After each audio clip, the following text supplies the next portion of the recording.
परिवहन विभाग ने कुछ ऐसी कर दी है व्यवस्था कि अधिनियमों का उल्लंघन करने पर वसूला जाएगा जुर्माना। नमस्कार, मैं दिव्या, स्वागत है आपका आज के इस वीडियो में। अगर आप एनएच पर सफर करते हैं तो ये जानकारी आपके लिए है। सड़क की सुरक्षा को लेकर बिहार सरकार के द्वारा उठाया गया एक अहम कदम है। अब से वाहन के मालिक चाहकर भी सड़क अधिनियमों का उल्लंघन नहीं कर पाएंगे, क्योंकि अब से थोड़ी सी लापरवाही से भी भारी जुर्माना भरना पड़ सकता है। परिवहन विभाग ने कुछ ऐसी ही कड़ी व्यवस्था कर दी है कि वाहन मालिक उनकी पैनी नजरों से बच ही नहीं पाएंगे और गाड़ी का बीमा, फिटनेस फेल व प्रदूषण नियंत्रित न होने पर वाहन मालिक से जुर्माना भी वसूला जाएगा। असल में सड़क की सुरक्षा की तरफ पहल करते हुए बिहार सरकार ने राज्य के मौजूदा सभी टोल प्लाजा पर ई डिटेक्शन सिस्टम लगवाया है।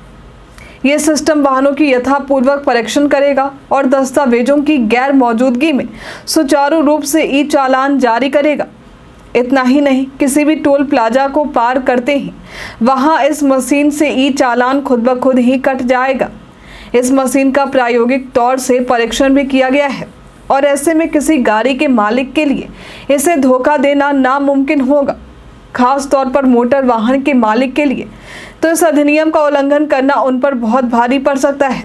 और तो और उल्लंघन करने वाले वाहन मालिकों की पहचान भी सरलता से हो सकेगी। जो बस बिना किसी परमिट के चलाए जाएंगे उन पर भी रोक लगेगा। परिवहन विभाग द्वारा इस कड़े फैसले के तहत बीते 2 दिनों में राज्य के कुछ टोल प्लाजों पर 5000 से भी अधिक वाहनों का ई चालान काटा गया है। ई डिटेक्शन मशीन के जांच में सफलता मिलने के बाद इस पूरे प्रदेश में लागू किया जा रहा है। आपको बता दें कि किसी भी टोल प्लाजा पर एक दिन में ये चालान एक ही दफा काटा जाएगा और इसकी जानकारी वाहन मालिक के फोन पर भेज दी जाएगी। परिवहन सचिव संजय कुमार अग्रवाल ने बताया है कि ई डिटेक्शन मशीन की मदद से मोटर वाहन अधिनियम करने वाले वाहनों को आसानी से पकड़ा जा सकेगा और जुर्माना भी वसूला जाएगा। बिहार सरकार ने ये ठोस कदम सड़क सुरक्षा को बढ़ाने के लिए व सड़क अधिनियमों का उल्लंघन करने वाले चालकों पर कार्रवाई करने के लिए उठाया है। इस फैसले से सड़क पर होने वाली दुर्घटनाओं में कमी आएगी और ई डिटेक्शन प्रक्रिया के आगाज से वाहन चालकों को मोटर वाहन अधिनियम के नियमों का पालन करने में सहायता भी मिलेगी।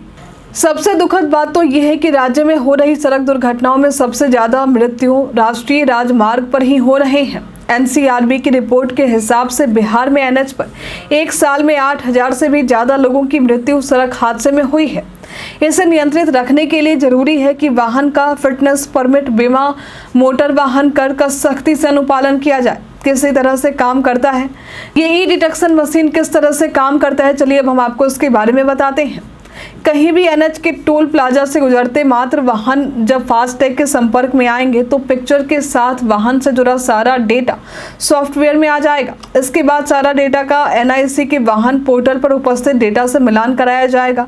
इस प्रक्रिया के जरिए संबंधित वाहन का निबंधन, बीमा, फिटनेस, प्रदूषण नियंत्रण प्रमाण पत्र आदि की तमाम सूचना मिल जाएगी और इससे कोताही बरतने पर वाहन मालिकों पर ई चालान जारी किया जाएगा। आज के लिए फिलहाल इतना ही। बिहार सरकार की ये व्यवस्था आपको कैसे लगी हमें कमेंट में लिखकर जरूर बताएं। हमारे साथ बने रहने के लिए आपका धन्यवाद।